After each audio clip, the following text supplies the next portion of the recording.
Hey everyone, welcome. Thanks for joining us.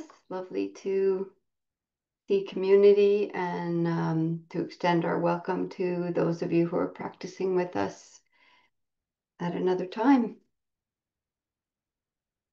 Tonight I'm really moved to share some teachings from one of our wise beings in the community, in the world, that many of you may know of their work and their activism and their writing.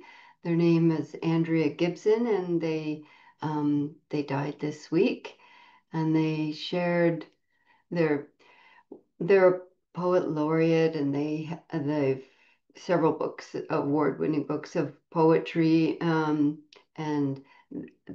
they're very much active as gender activists and teachers. And their music, their poetry, yeah, is like music. It's like beat poetry or spoken word poetry, and where these long poems that they recite from heart, which is an amazing practice in and of itself.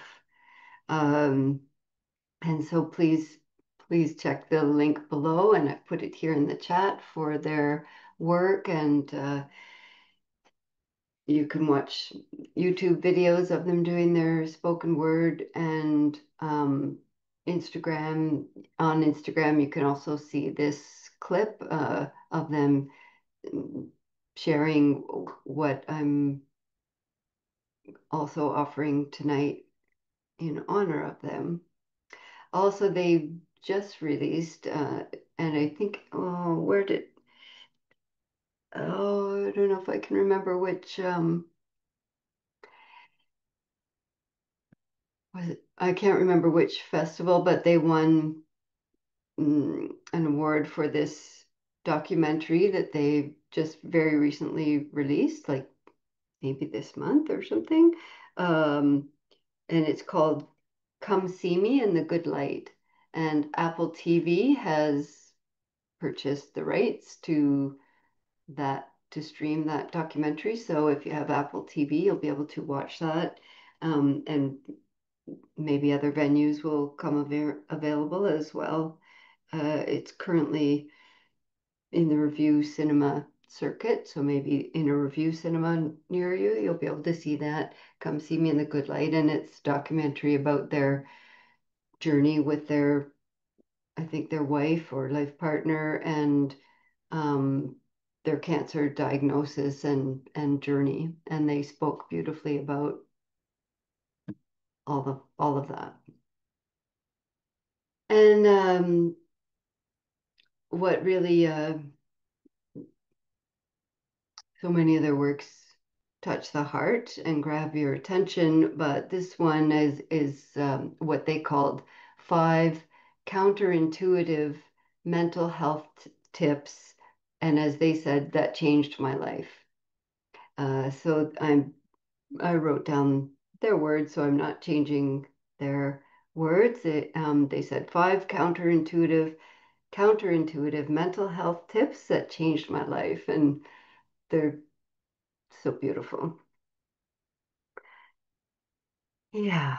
So and uh, as is the case to me, they are also dharma, as is everything. But so the first counterintuitive mental health tip is, if you want to feel less fear or less anxiety, which is like everybody, right? So many of us are mm, really consumed with, at times more than others, fear and anxiety. If you really want to feel less fear and less anxiety, they said, stop trying to keep yourself safe, chronically trying to protect yourself. And yeah, so it's that second part, particularly of chronically, right? It's because of course there's times We definitely need to keep ourselves safe. Boundaries are good. Uh, Staying away from, if it's possible, harmful, dangerous, violent people. So I certainly, yeah. But as they extended it, chronically trying to protect yourself is a different thing than, you know, may I be safe and may I be protected from harm and that kind of thing. So where we're in this chronic adrenal fight or flight, freeze, fawn state of this chronic activation where which is a survival mechanism and makes sense and all that. But you can see that when we're in that state, it's a constant state of anxiety and fear. And so they're saying if you want to feel less fear and less anxiety, to do the opposite. This is why these are all counterintuitive, to do the opposite and it's so, so hard to do when we feel afraid or anxious, to turn towards it and to step towards that, um, into that brave space, and to find where are the safe people, where are the safe places that I can speak truth, or that I can be vulnerable, or be messy, or be wrong. Um, and and these are ways to start to move into that healing space. The second counterintuitive mental health tip that Andrea said changed their life. If you want to be happier, wholeheartedly welcome your grief. Oh, so good. And so counterintuitive, right? Happier, when we think happiness looks like a certain way, and it can really lead to spiritual bypassing. It can really lead to um, mm, white lighting everything of it's all good, everything's fine, and I'm okay, and just trying so hard to be happy that it's exhausting for one thing. And it's so counterintuitive to wholeheartedly welcome our grief, and we think, how could that make me happier? That's horrible. That's the opposite of happiness. Yeah, and so again, it's that tender, it's self-compassion where we turn towards this heartache, where we turn towards our grief and these parts of ourselves that are uh, feel overwhelming, that turning towards it with whole self, with wholehearted awareness, boundless awareness that can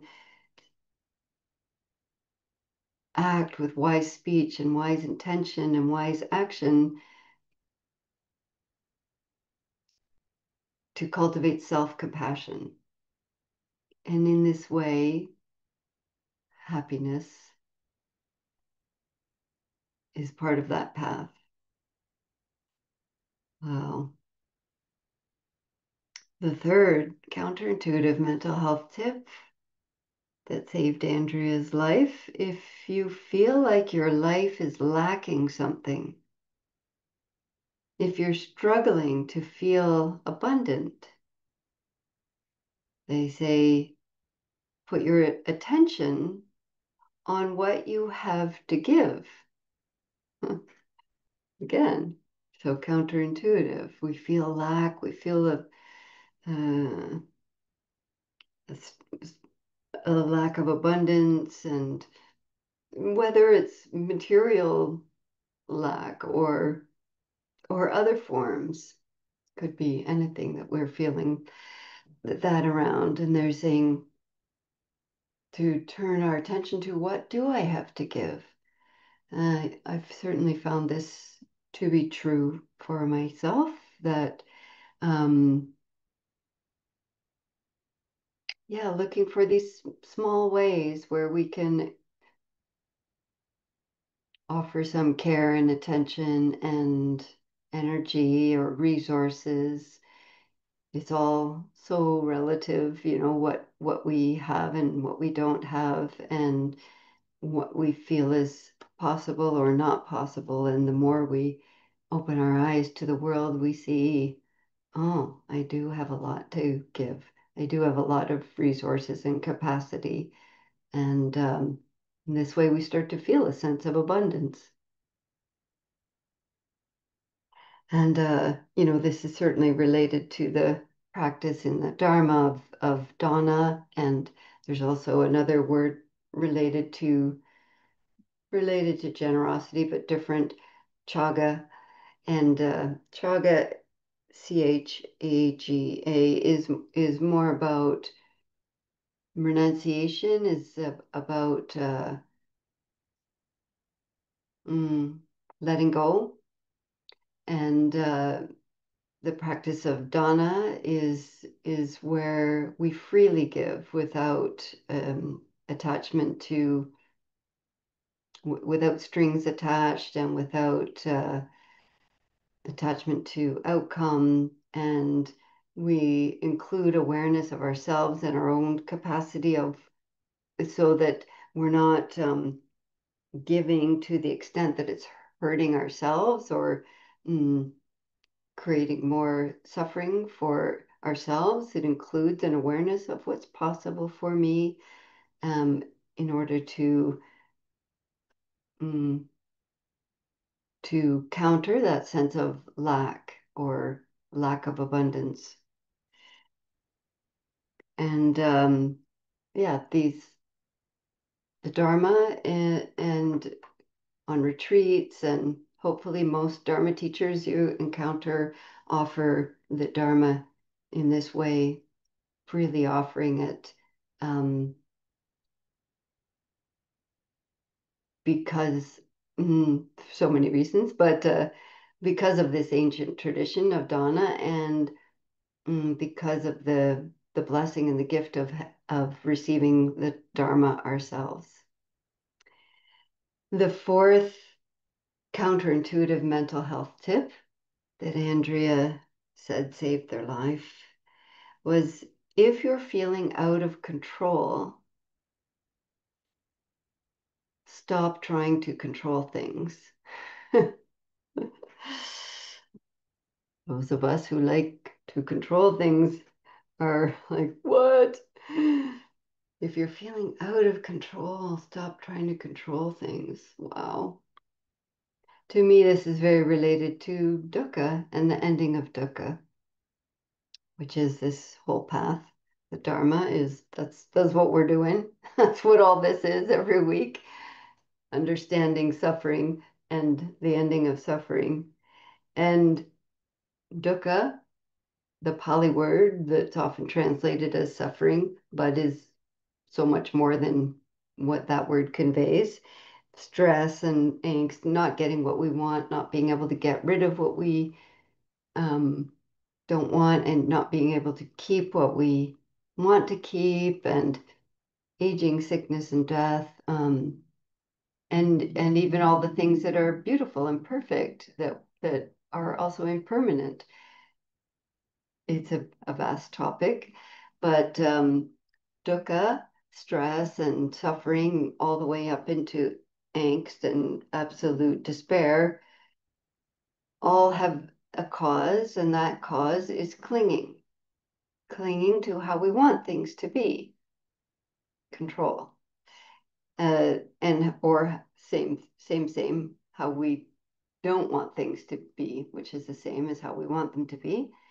And so they're saying, pardon me, if you're feeling out of control, stop trying to control things. Hmm. This doesn't mean that we don't act in the world. Certainly, Andrea was a great activist, and um, devoted their lives to teaching and in the way that their spoken word did. Um, so it doesn't mean, that you're just throwing up your hands and giving up on the world and I can't control anything, whatever. I'm just gonna do what I want and chase my tail and chase pleasure. Um, so it doesn't, but are we trying to control the outcome, control other people, especially less ourselves, but more other people? If we could just get them to be how we want, then we'd be happy. And yeah, so look at our lives and see, where am I feeling out of control? And is there something here that I can let go of the control of, and but still respond skillfully, still act and speak and um, be of service, uh, but without needing to control it, clinging. And then the fifth one, and it's fun. You can find on their Instagram channel the video recording of them sharing these 5 things. And when they get to the fifth one, they're, what is it? What was it again? And for a moment they couldn't remember. I was like, oh, I can relate. That's so real. It was really nice. And then they're like, oh yes, yes. If you're feeling unloved,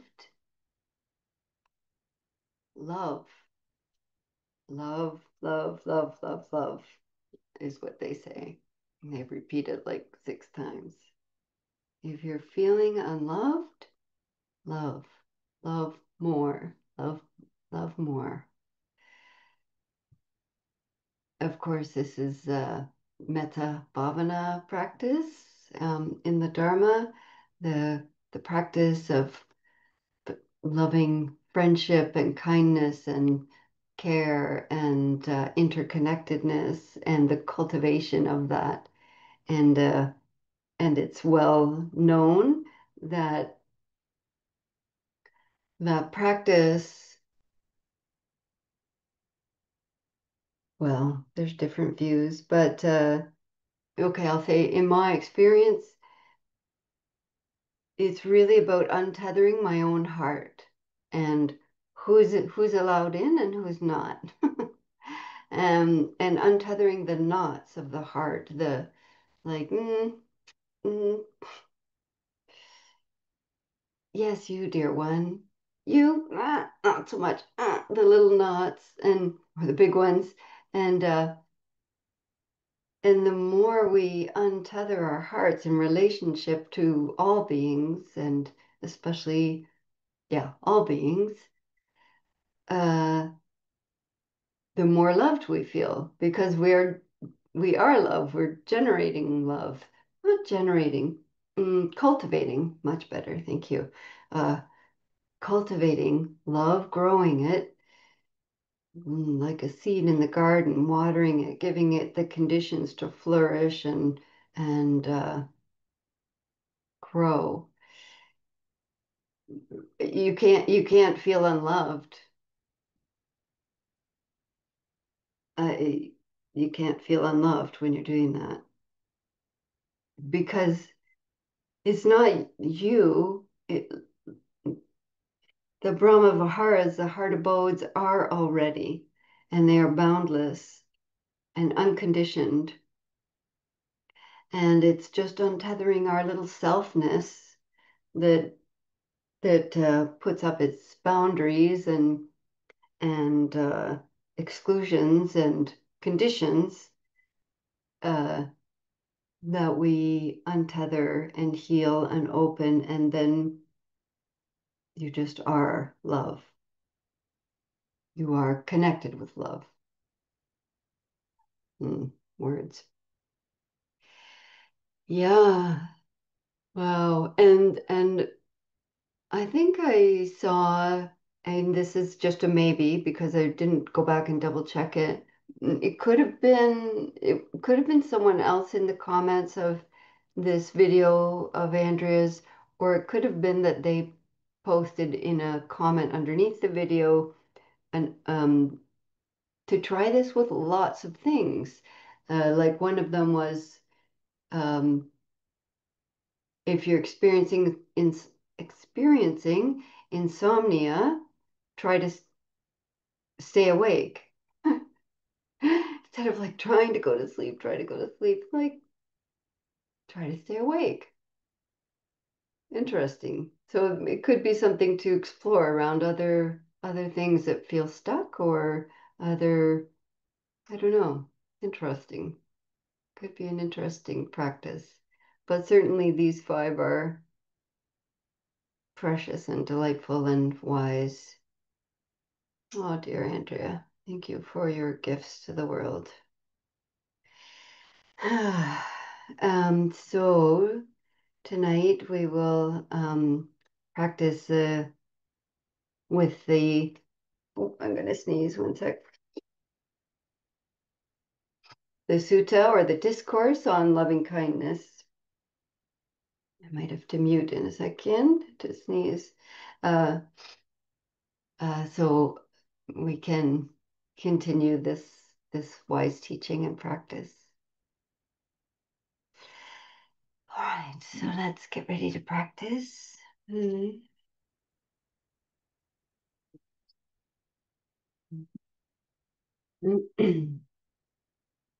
And the version of this, or the translation of this sutta that I'll guide us through is actually the discourse or the sutta on Metta Sutta or Metta, the discourse on loving kindness. And this is mostly the translation from the Triratna translation project, but I'm also mashing in a little bit of an Amaravati Sangha translation because I like some, yeah. So I just want to acknowledge that translation source. Hmm. All right. Hmm.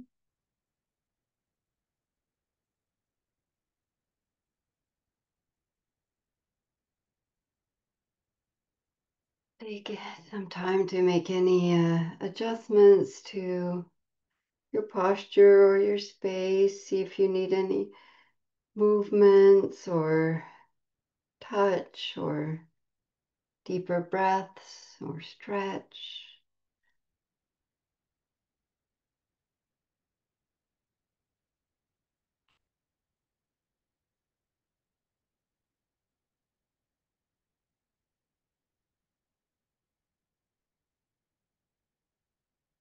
So that as you gradually and gently come into stillness,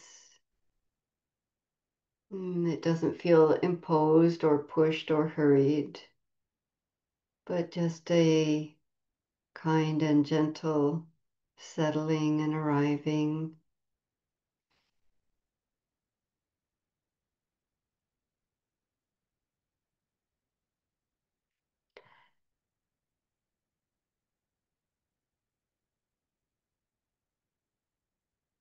And just meeting this self that feels fear and anxiety, that wants to be happier, that at times feels a, a sense of lacking something, uh, often feeling out of control, and sometimes feeling unloved.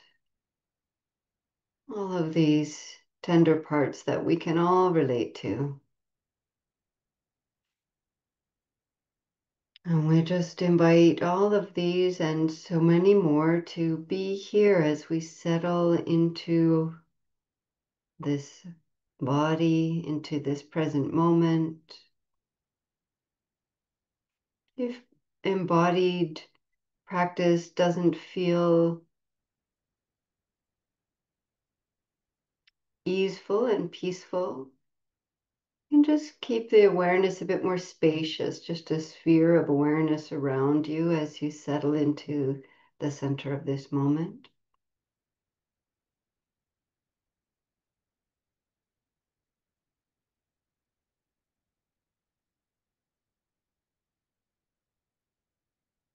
Taking time to relax, feeling any tension in the face and seeing if there's some that isn't needed at this time that could release or let go.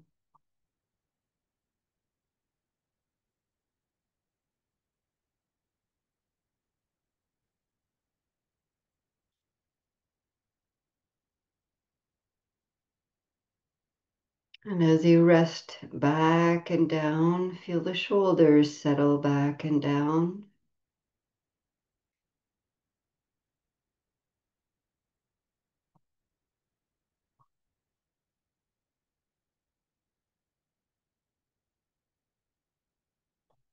If it's helpful, taking a few softening breaths to feel movement and ease in these, or some space in these areas that are activated and contracted when we're feeling out of control or unloved or afraid.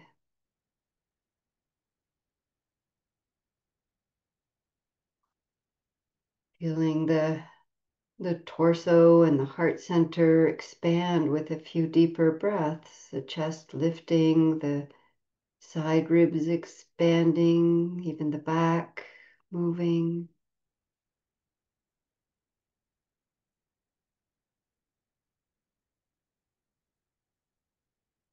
And then feeling into the deeper inner layers of the abdomen,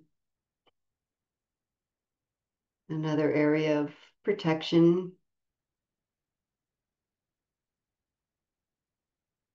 inviting some degree, whatever is possible for you in this moment, some degree of softening to this inner belly.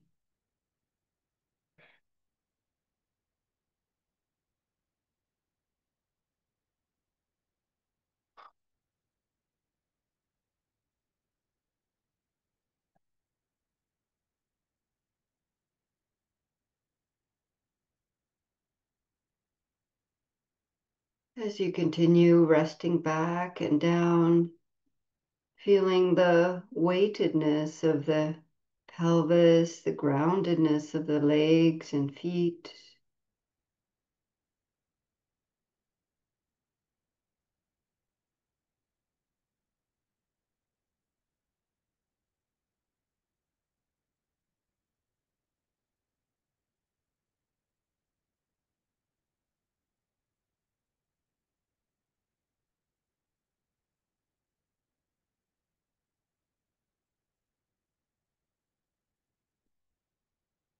And then letting awareness feel kind of magnetized to the area of the heart center. This is the area of the chitta, the aware heart, the heart mind, sometimes called.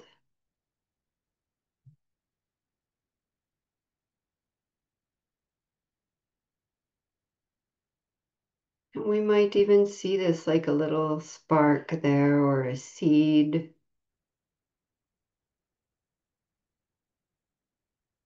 that sometimes feels numb or protected or walled off,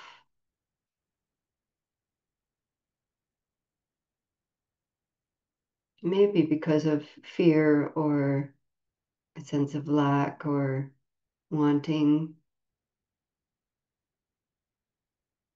And as Andrea said, if you're feeling unloved, love, love, love, love. We're going to use this, cultivate this metta bhavana, which means the cultivation, the growing of this quality that already is.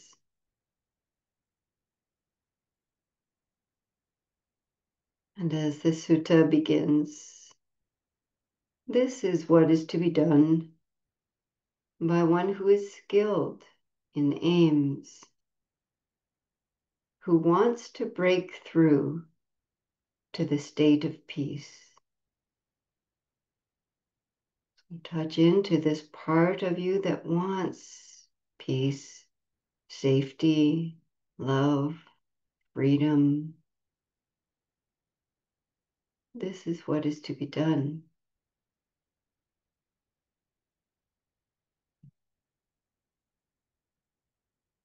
Be capable, upright, and straightforward.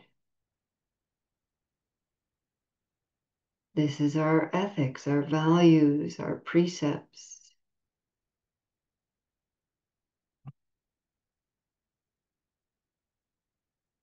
Easy to instruct, gentle, not conceited.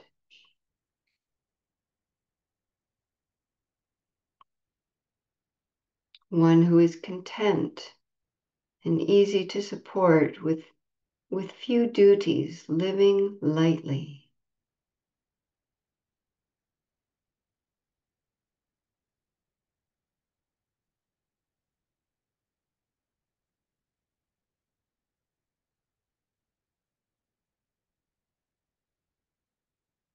With peaceful faculties, modest, and not greedy for supporters.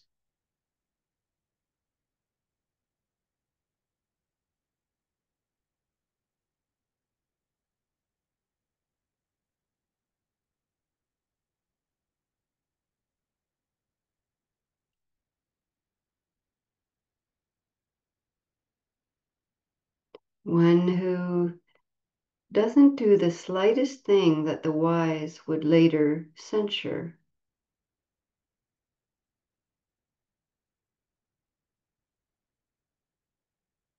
So you can see these heart practices are really built on our ethics, our precepts, our values, our morality.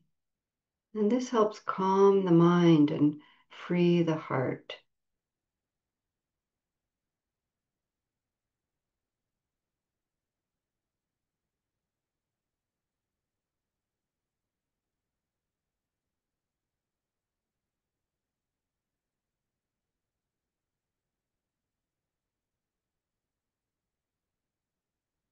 And now thinking in gladness and in safety, happy and secure within ourselves. So find this place, this part in yourself that feels some gladness, some security.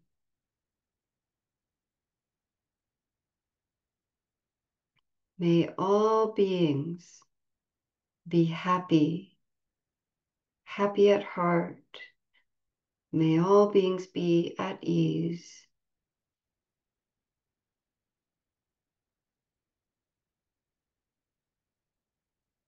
May all beings be happy and at ease.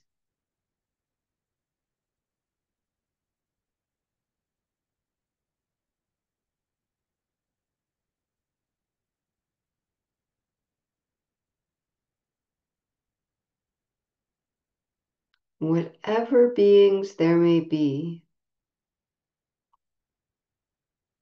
weak or strong, without exception, omitting none.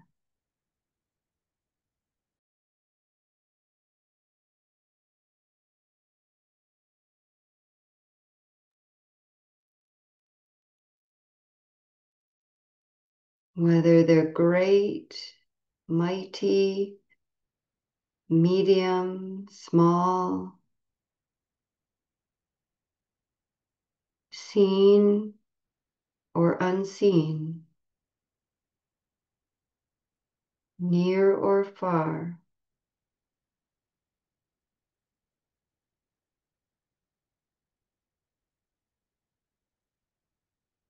born or yet to be born. May all beings be happy at heart. May all beings be at ease.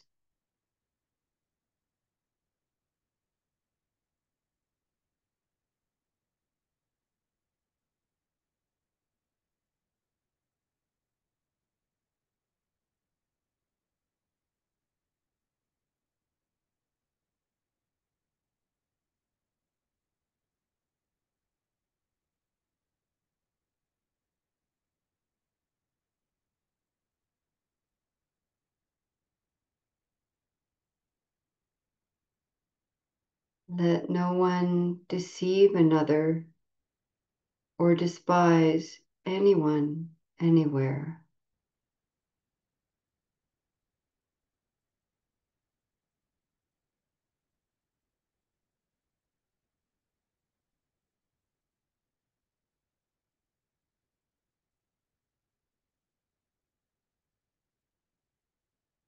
Or through anger or irritation to wish for any other being to suffer.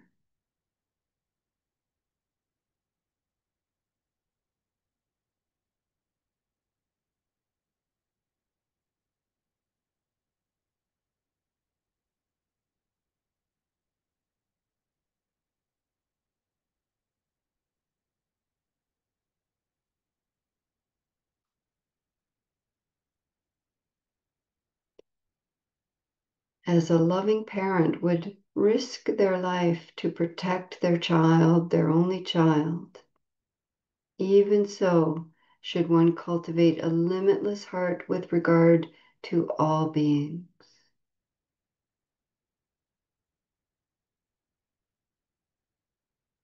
As a loving parent would risk their life to protect their child, their only child, even so one should cultivate a limitless heart with regard to all beings.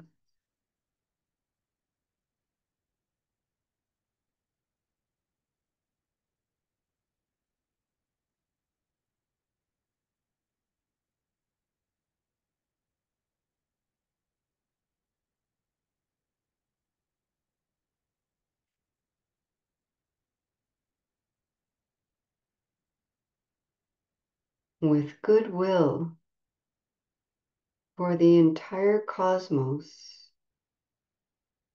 cultivate a limitless heart.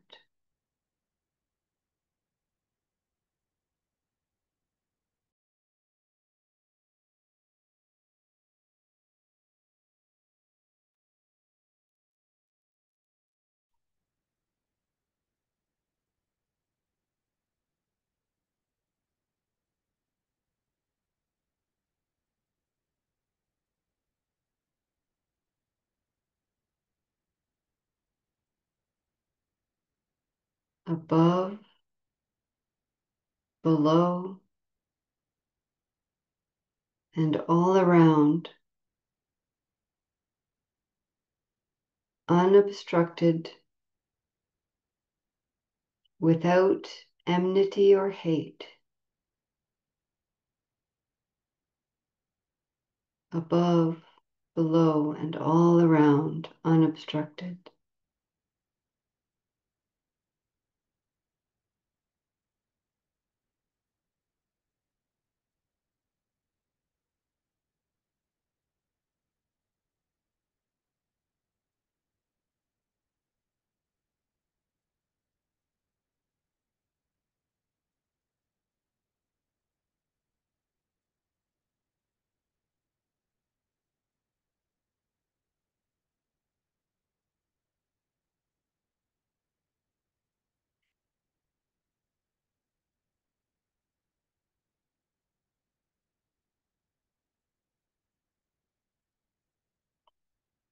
Whether standing, walking, sitting, or lying down, free from drowsiness,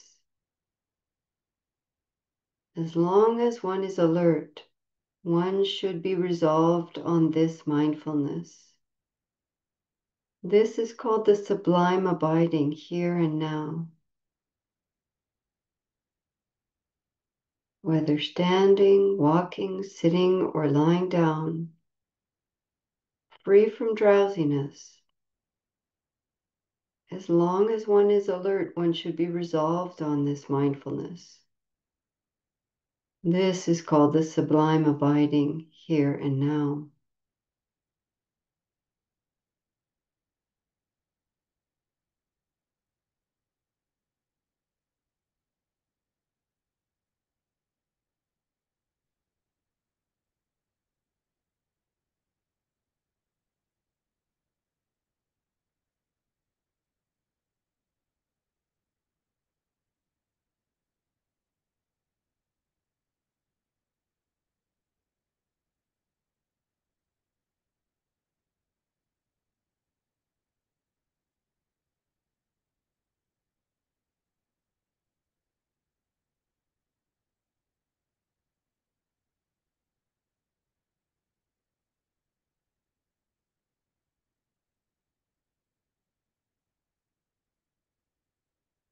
not being consumed with views, but virtuous and consummate in vision, having subdued desire for sensual pleasures, having clarity of vision. The pure-hearted one is not born again into this world.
Above, below, and all around, unobstructed.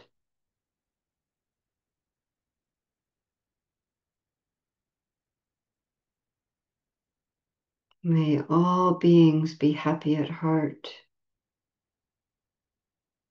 May all beings be at ease. May all beings be free from hate.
If you want to feel less fear, less anxiety,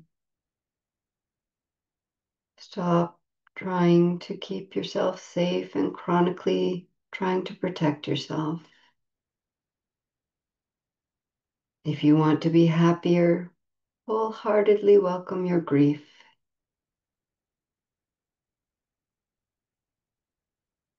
If you feel like your life is lacking something, struggling to feel abundant, put your attention on what you have to give.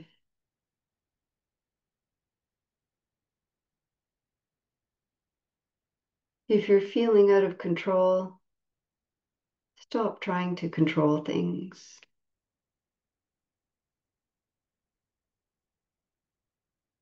If you're feeling unloved, love. Love, love, love, love.